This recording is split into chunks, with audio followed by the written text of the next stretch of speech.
thanks and welcome for joining us on the Realist Show Out. Do not forget to hit the like button, do not forget to subscribe, and do not forget to leave a comment down below. Today, we have a super special guest. It's an absolute privilege to have you on the show.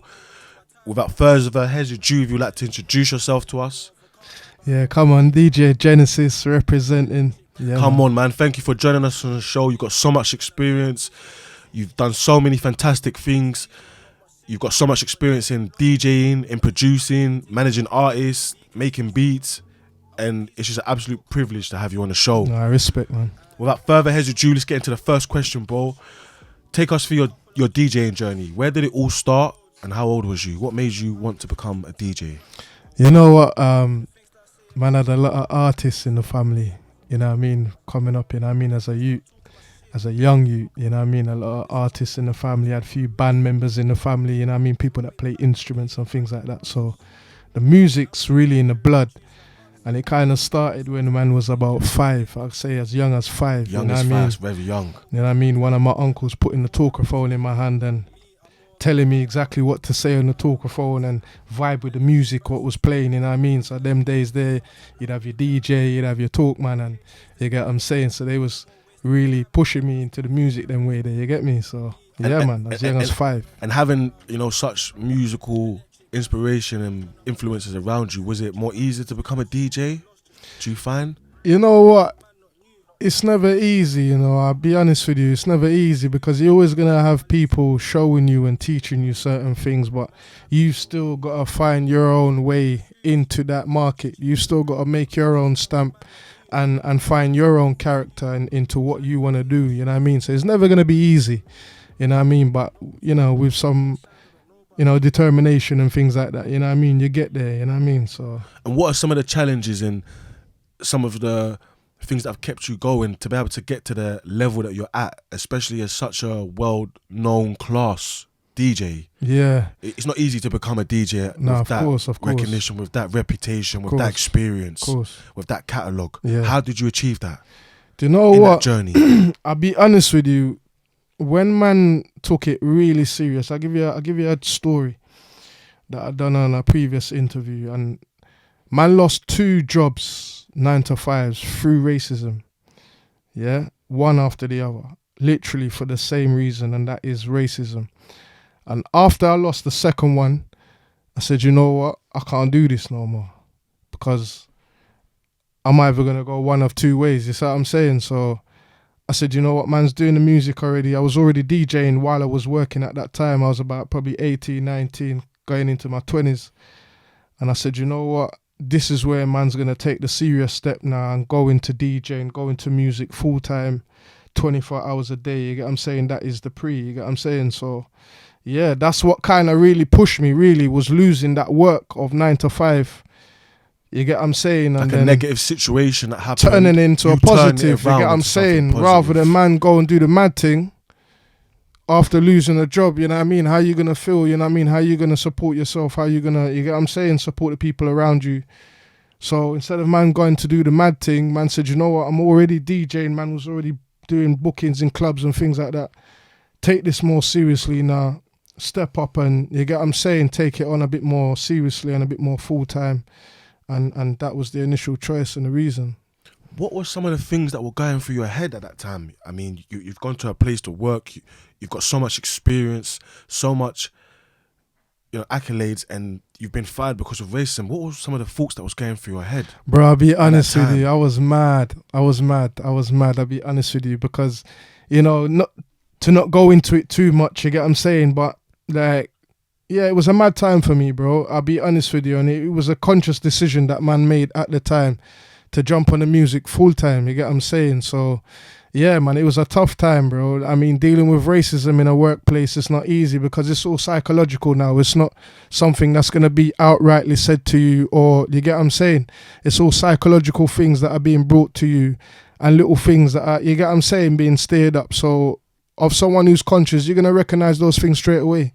You get what I'm saying? So it's battling with them things there and just knowing to hold it down certain time and go through. But there's only so much you can do that, you know what I mean? Until, you know, you reach a point where you come to a crossroad and say, you're either going to step or do what you need to do. So, And that was like a crossroad experience for you. well, it wasn't even a crossroad, bro. I didn't have a choice because I lost the job. You see what I'm saying? So initially, I didn't have a choice. I just had to make the choice of what I wanted to do forevermore. But there was an option of going to look for another job.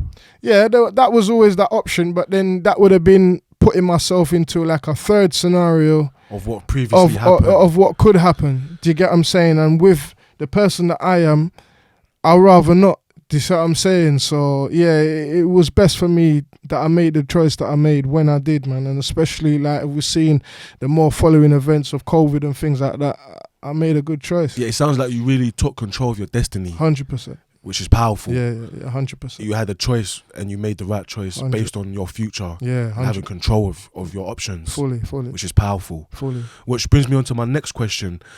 Who have been some of the most memorable DJs, artists you've worked with in your career that you've had? Because you've worked with so many different people. Enough. I don't even want to say some of the names, but I know. Just on the top. Elephant Man. Yeah, come on, big up Ellie. You worked with so many different. Big up Ellie, big up Footer Hype every time. Come on, who's out there with Footer Hype in Dubai? Big up Footer Hype, big up Fire 16. So these are fellow DJs in the world, you get me? We'll talk about artists now. There's so many. I have to big up Nudge right about now with the current hit single that we got out called We Are On The Ground. Where can we find that? Can you tell us about this? That's everywhere. Where is it? Yeah, the video's on YouTube. You get me? You can search that up on YouTube on Nadge's page, NADG.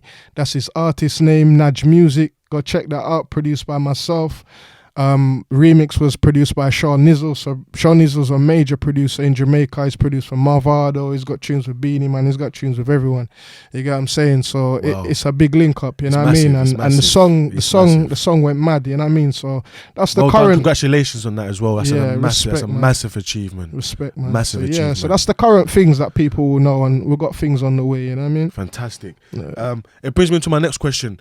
What support do you provide for young people? Because I know personally you've done so many different projects, so many interventions you put in place to support young people in our community that are economically challenged, that are deprived, targeted, racially targeted. What kind of things do you do to support young people? Yeah, man, bigging up to everyone who knew me from over Stockwell side, Kennington side, you know what I mean, working with the youth over there at Stockwell. You know what I mean? Big up to all the youth over there. You know what I mean? That was a major project that took place, and that was only meant to continue for 6 weeks, and that successfully ran for 3 years. Wow. Do you get what I'm saying? So congratulations again on that. Yeah, no, respect. You know what I mean? Along with other co-workers, you know what I mean? But what were some of the things you was doing there? For the young people? What we was doing there, we was recording artists. We was teaching. We was recording the young people. We was teaching the young people how to record, how to write songs, how to formulate songs, how to formulate their writing. Wow. All kind of things, just from the basis of how to actually stand in front of a microphone and record. You know what I mean? So there was so much things that it was really about boosting the youth confidence as well into getting them to do what they wanted to do within music. You know what I mean? Because I think that's one of the things that I lack, especially with our youth in the UK, is a lot of confidence lacking. There's a lot of things that's lacking within our youth, and I think that's due to the lack of guidance as well. Do you see what I'm saying? So there's a lot that we can do, and what I'm doing currently now is just really setting an example, because we just spoke about what I was doing before. What I'm doing now is just really trying to set the example with the stuff that man's putting out, with even the shows that man do. You know what I mean? It's just about being a better version of yourself, really, to set example for the next ones coming up. You know what I mean? So. Which is really important, and I've had the privilege of working with you along some of these projects you've been doing. Fully. And you even go into the depths of character building, the history of music, making sure that people are telling their stories, are able to tell the stories, but in a positive way. Which was something that stood out to me in one of the projects that we was working along with, is that young people can actually share their stories, but have and be equipped by tutors such as yourself, other musicians, to be able to express themselves in a way that's not going to criminalize them and continue the cycle of negativity. Exactly. That was one of the things over there as well. Positivity was definitely key over there. You know what I mean? Negativity was like banned kind of thing. You know what I mean? That's all honesty. There's a great emphasis on being positive. Yeah. I'll be honest. So big up to Marcus as well. That is one of the leaders over there for that project at the time. You know what I mean? So you kind of set that. Yeah, man. Brings me into my next question. What advice do you have for young aspiring DJs, producers, musicians such as yourself, young people that want to be a DJ, that want to, master their craft and get to the professional level that you're at? What advice do you have for them? Do you from know your own personal experience? Do you know? I was just about to say that as well. Still, because one of the things that I used to do as a young youth coming up into the business was just go and listen, or go and research. Or, you get what I'm saying? Like, so if it was DJing, I'll go to the dances them and just listen to the selectors them, how they playing, how they talking, how they delivering the tune, how they transitioning from one tune to the next. Do you get what I'm saying? So it was all them little research and making my own education of what's going on and what I'm about to assert myself to and how I'm going to fit in and how I'm going to, you get what I'm saying, make my stamp. So a lot of it was through research and going to really see the music in action, you get what I'm saying, and see the DJs at that time in action to really know how I'm going to deliver, what I'm supposed to be doing, because we can all, read books and things like that, which is good, but with certain things, we need to be in the action and see what's going on. The practicality of what it is. You see what I'm saying? Yeah. Opposed to the theory. Theory is good, but we need to see what's going on to really endure it and capture it. You know what I mean? So that was a lot of the things that I did still. And then after that, now you go and practice. You go and get your little equipments and you get what you can get, what you can afford. You know what I mean? And you start practicing and it becomes trial and error until, you know what I mean? And looking back, how impactful was that? Taking those practical steps that you took, the research, being accountable, taking responsibility for your career. How impactful was that looking back? Nah, very impactful, blood, because music's our first love, innit? So very impactful. Man's always enjoyed what man's doing first and foremost, them way there. So the impact was just natural and genuine. You know what I mean? Every step forward was like, all right, cool. Man's grasping it a bit more now. You get what I'm saying? Building up your confidence. Yeah, so the confidence again, yeah. You get what I'm saying? So yeah, man, it's all about that experience and confidence building, man. And V4yav Media is all about supporting young people, Yeah. giving a voice to the voiceless. And especially with your experience and your knowledge, brings me to my next question, which is a very important question. What advice do you have for young people stuck on the streets? Stuck on the streets? You know what? I mean, stuck on in the streets in terms of what though? Like, can we elaborate a little bit? Yeah, drug dealing, in and out of prison or in and out of police stations. Mums coming to pick them up, people coming to their house, police coming to the house. Yeah. Just maybe doesn't have a career or kind of any other goals other than just the streets. There's no other ambitions or hobbies. Maybe I'll be honest with you, like because I've got a lot of young members in my family as well. You know what I'm saying? So I always try and just say to them, like, get into what you like doing. What is it that you like doing? Because now we're living in a time where more or less anything you want to do is more or less possible. Do you get what I'm saying? So what do you like doing? Start tapping into what you like, you know what I mean? And then you start finding out what you want to do, you know what I mean? I also do graphic design, bro. I never imagined me doing graphic design when I was young, this is what I'm saying, but it just goes hand in hand with the music and the artwork and this is what I'm saying. So it's all about tapping into what you really like doing, really, bro. And then you're going to find, you know what I mean, that thing's going to tell you, all right, this is where you need to be, or, you need to be over here. So just tap into what you like doing, man. That's a really insightful, practical point. Application. Yeah, man. There's gonna be problems. There's gonna be, you get what I'm saying. There's gonna be things that come in the way. Not everything's smooth sailing, but at the same time, it's what you want and how you're gonna get it. Can you emphasize on that? Because that's a great point. It's not always gonna be smooth. The journey is not always gonna go to plan. You may plan A to B, but you might have to go A, D, Z. There's G. bare detours, bro. There's bare detours. What do you do in those situations in terms of staying focused? Well, for one, never do anything in a rush. Never make a decision in a rush. You get what I'm saying? Always think thing through. Look at the thing properly. You get what I'm saying? Like, take your time with everything, whether it be the hardest problem down to the easiest equation. You get what I'm saying? Like, take your time and just navigate. You see me, like, navigation is key. How I navigate is very important. You get what I'm saying? Because that leads me on to my next step. What I'm going to do tomorrow, what I'm going to do next week. You know what I mean? So if there's problems, if there's going to be detours to come up, you know what I mean? I just take my time and sort things through authentically in the best way possible, you know what I mean? And that's the way you're going to get the best results. You know what I mean? Everyone wants to be free, you know what I mean? So be free and live in the truth, blood. And again, great points, man. Really great practical points. Brings me to my next question. How do we beat the system and evolve as a community, people, and nation? Do you know what? Communities just need to try and like come together a bit more in terms of like their actual community stuff. Like, you know what I mean? Like in terms of like, say for example, a road, like, and you've got a group of people living on the road, like, don't mean because he's Asian or because he's white or because he's black, like there's no connection. You get what I'm saying? Like people need to find connections if need be, because sometimes you don't need to. You're not going to go out your way and do anything, you know what I mean? But genuinely, communities need to come together, bro, and make it a better one for the next generation coming up, because at the end of the day, no matter what's going on, that is the main important thing. It's the young ones that's coming up next. Everyone who's doing their thing now, in terms of, to come. do you see what I'm saying? So all the grown adults and the mature people that are doing their thing now, you're actually setting an example, whether you like it or not, whether you know it or not. You're setting an example. So just know the example that you're setting. You get what I'm saying? There's young people from east, west, north, south looking in. They're looking in at their nearest family member to the furthest stranger. Do you get what I'm saying? So I just advise that the adults out there, like, try and set a better example, innit? You know what I mean? I'm not saying there's not adults out there setting a good example, but just try and set a better one so that our youth are coming up, and because the perception is everything, bro. Perception is one of the biggest things right now. Perception is something that you look at that you don't know what that is, where it's come from, but you can see it and you know what it looks like. So the perception is very important, bro. And the people out there just need to put a better thing on that, and the young ones can see, you know what I mean? So, yeah, man. And do you feel that music is a tool that's being used to corrupt our youth? Do you know What's your what? opinions Do you on know what? Do you know what? I'll be honest with you, yeah. It's partial because at the end of the day, it all starts from the home first of all.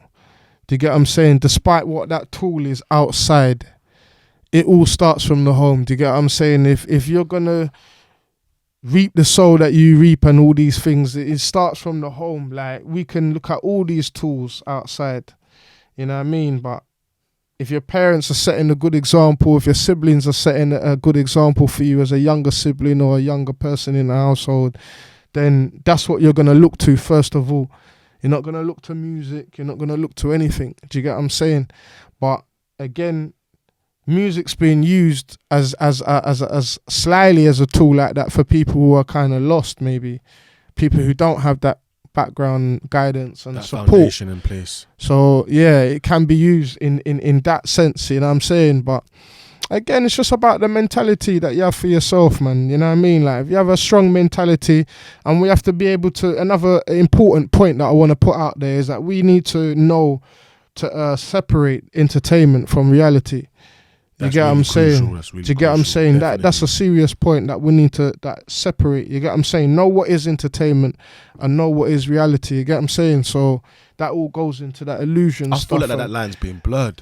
It has been blurred. You get what I'm saying? Because it's been blurred with things like jewels and fancy cars and all the fancy stuff that blurs it. Do you get what I'm saying? That's the stuff that blurs it, and all the glossy videos. Agenda.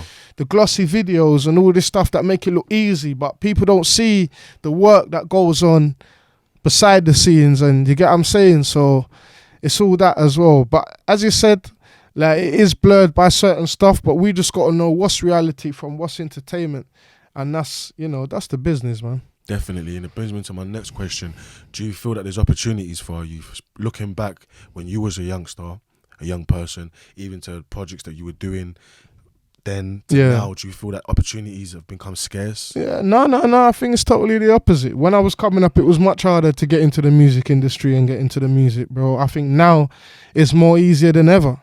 Do you get what I'm saying? Like, especially if you're a young person with social media and you're active on your social media and things like that, it's become more easier. Blood, when man was coming up, man didn't have no social media. Man didn't have no YouTube and things like that. Really? That wasn't really about till later on. Do you see what I'm saying? So when man was coming up, you really had to be out there, bro, or else you wasn't nobody. Who was you if you wasn't in that part? If you was, you get what I'm saying? So now I see a lot more opportunities for younger people, a lot more things there for young people to say, all right, come on, this is happening and so forth. You know what I mean? So yeah, man, I think it's the opposite, bro. I think there's a lot more opportunities for young people. Yeah, and I think it's a lot more easier for young people to get spotted and things like that. So if you really want it, it's there for the taking. Yeah, 100%. The business is another, topic and conversation. But in terms of getting spotted, in terms of trying to get out there and what you want to do, I think it's a lot more easier now, man.